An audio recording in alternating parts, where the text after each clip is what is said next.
Welcome back to RonMan Gaming. I'm RonMan as always, and today we're going to be taking a look at the Adventures of Yogi Bear for Super Nintendo. And as always, if you like my content, please make sure to like and subscribe, and also hit that bell notification so you stay up to date with RonMan Gaming.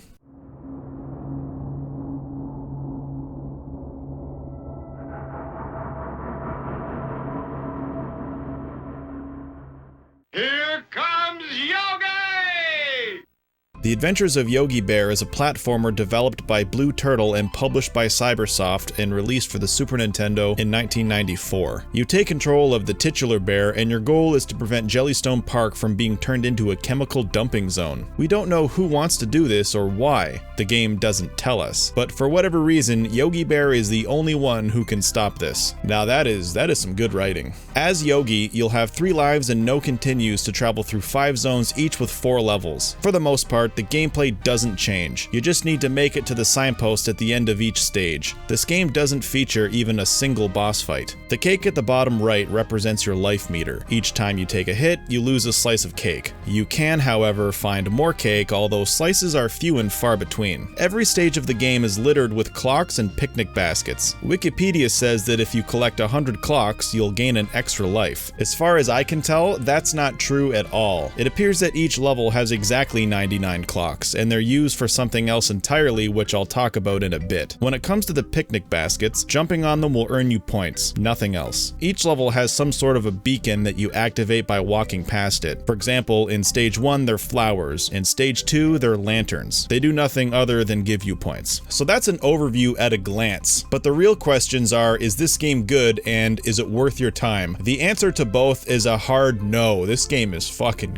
garbage. I guess first I'll talk about the overall game structure. Like I said, there are 5 zones or worlds or whatever you want to call them. Each zone has 4 stages. Right off the bat, did these guys not learn anything from Sonic 1? That was one of the biggest criticisms of that game, that 3 acts is too much. So why does this piece of shit have 4 stages per zone? The physical layout of the levels don't seem to have any rhyme or reason, and ultimately are not very inspired. You run through the levels while collecting clocks and bouncing off of baskets, but this isn't necessary at all. You just need to get to the end of the stage and pass the signpost, kind of like in Sonic. Most of the levels seem to have slightly different routes. For example, you could take the high road or stay down low, also kind of like in Sonic. None of the levels have a single checkpoint. Well, why didn't they take that from Sonic? Fucking idiots. If you're trying to collect all the clocks, well, it's harder than it looks. For example, in the first zone, Snow Business, there are these bridges. If you step on them, they crumble and they don't come back. Also, sometimes picnic baskets are placed in such a way and are meant to be used to travel over gaps or to climb up to a platform. When you bounce on them, they disappear and they don't come back either. Well, what if you screwed up and want to try again? Or you need to go back across a bridge? Well, you're screwed, that's what. In this level, I was trying to collect all the clocks before entering the bonus, but instead I accidentally made it to the signpost at the end of the level, which meant that I had crossed a couple bridges and bounced on a couple baskets, making it impossible for me to go back and find the bonus. Now that's just bad game design in my opinion. It's funny because should you decide to go for all the clocks, which obviously the developers intended, it ends up revealing this design flaw, whereas if you had ignored this minor side objective, you may have never noticed this flaw at all. I mentioned bonus stages. In every level of the game, you can find a bed that takes you to a dream world. In the dream world, your goal is to get to the end of the stage.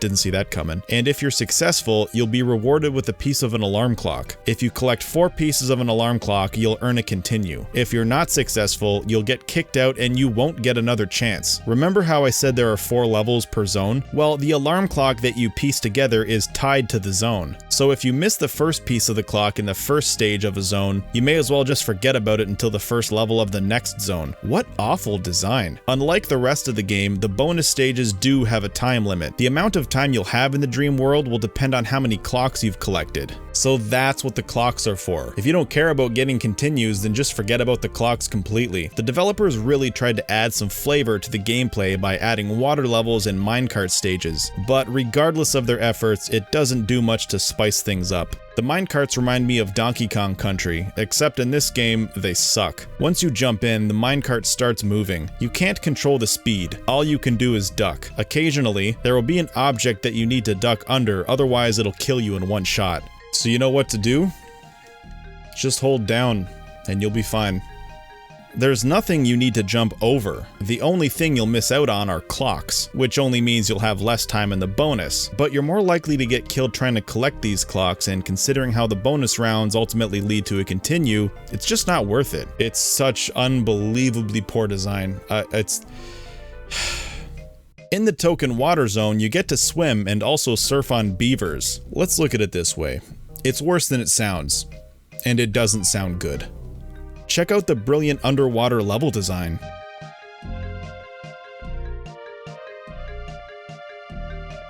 Well, this is exhilarating. This game is also not very intuitive. Would you have guessed that jumping down here would lead to another area? Now, I'm not going to go through each level of the game, but I do want to point out how awful the final zone is. It's some kind of under construction industrial plant. Mechanically, it's the same as the rest of the game, but it's made so much harder because of how much shit is in the foreground and the fact that it resembles a lot of the shit in the background. It makes it hard to see enemies and collectibles. Heck, it's hard to even tell where you can walk. Just look at this. It's an absolute disaster. I actually shut the game off here. I didn't even get a game over, I just shut the game off. I was done. I gave it a game over. Really, I turned it off out of disgust. This zone is just too annoying and not worth the hassle. I mean, the whole game isn't worth the hassle, but for whatever reason, I have lots of patience for shitty games. But by this point, my patience had completely vanished. Okay, how does Yogi Bear hold up mechanically, and how does it control? Besides using the D-pad, the only other button you'll use is B to jump. Yogi's movement is kind of slippery, and he runs pretty fast. This can often lead to running into enemies. It would have been nice to control his speed with the Y button. Also, the screen can be a problem, especially when platforming. Sometimes the screen shifts up too much, and Yogi will be at the bottom. Oftentimes, you won't be able to see what's underneath. Also, Yogi doesn't have any recovery time after taking damage, so it's possible that one small enemy could drain your health pretty fast. And on top of all this negativity, of course the music has to be shit too. It's just generic, forgettable stock music. But, I mean, did you really expect a banging OST? Okay, well, is there anything good about this game? Well, the graphics aren't too bad. They're not the best, but they're certainly above average. In fact, I'd say that this game has good graphics, at least with the environments. The character sprites are less good, but not bad by any means. All in all, stay away from this game. It's just generic shovelware garbage. However, I would rather play Yogi Bear than Beethoven or Wizard of Oz. Now, this is where I would end the video. However, I do have a story I want to share. If you're not interested in the story, then thank you so much for watching. Please like and subscribe, and I'll see you next time. But for those who want to listen to the story, let's go. There's a campground somewhat close to where I live. It's actually called Jellystone Park. It's based off of the Yogi Bear universe. And back in the 90s, the late 90s, for whatever reason, my dad and his second wife had this like obsession with going to this fucking place. And there was a period of time where they brought my brother and me, and there was a whole bunch of other family, and we were there for like 2 weeks in the summer, and it was painful.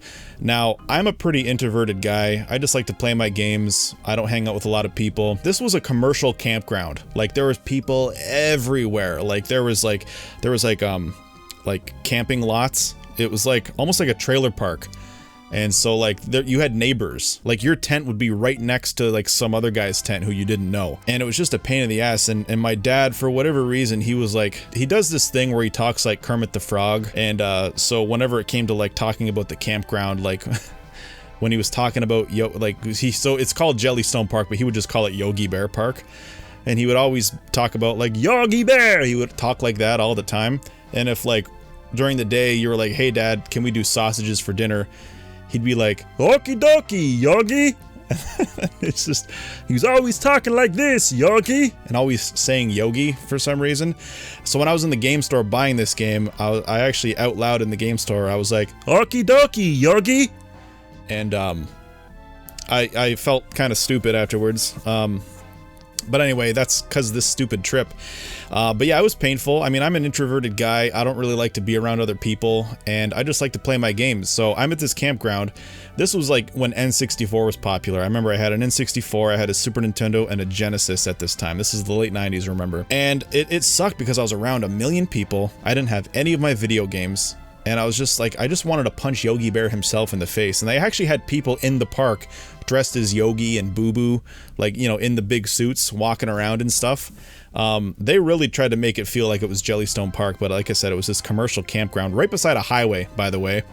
So I remember like laying in bed in my crappy tent and hearing like the highway. Yuck. I remember the one night I was walking back from, I think, the pool, and there was another tent, and there was a bunch of kids like around my age playing Banjo-Kazooie, and I just like stood there watching them play, like just hoping that they would be like, hey dude, you want to play? Yeah, I do. They never asked. Fucking assholes. I don't have many pictures of that time, but here's a picture of my brother and me standing. I'm right there in front of my orange tent. That thing had holes, by the way. There were holes in it that my dad used duct tape on to patch up, and it didn't work. I'm pretty sure I woke up one morning with a worm trying to butt fuck me, but look how fucking grubby I look. Look at the dumb look on my face. Look at my hair. I guess I kind of look like that still, but and I have a hatchet in my left hand. I don't know, I kept that hatchet because I felt like, you know, this is my weapon. I'm equipped with a hatchet. I have a level 1 hatchet. I don't know, whatever. So that's my stupid story. I just wanted to share that. Thank you guys so much for watching, and okie dokie, Yogi!